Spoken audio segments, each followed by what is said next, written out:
Abian da COVID iraunkorra hartatzeko Euskadiko lehen unitatea. Basurtuko ospitalean zabaldu dute osasun arlo desberdinetako espezialistak elkarlanean arituko dira bertan gaixoei arreta integrala emateko eta Euskal Autonomia Erkidego osoari emango dio zerbitzua. Etorkizunean, Araban eta Gipuzkoan ere, COVID iraunkorra hartatzeko unitateak irekitzeko asmoa du Osakidetzak. COVID iraunkorra duten gaixoen sintomak askotarikoak dira. Me falta aire y la respiración se entrecorta. Muchos problemas neurológicos, falta de concentración. Tengo una urticaria.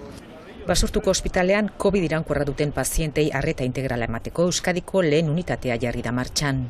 El objetivo es ofrecer y asegurar una atención individualizada, integral y multidisciplinar.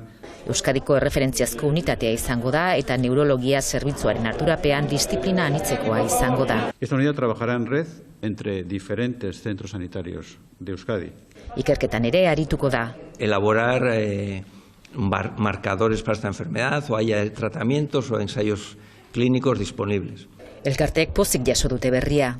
Para nosotros es una esperanza. Diagnostiko argiak eginda uste dute errazagoa izango dela gizarte segurantzak gaixotasun gisa onartzea. Que el INS reconozca que estamos limitados y limitadas para trabajar. Noizbait birusaz kutsatu direnen 10% du COVID iraunkorra, Osasun Ministerioaren arabera, gehienak adin ertaineko emakumeak dira.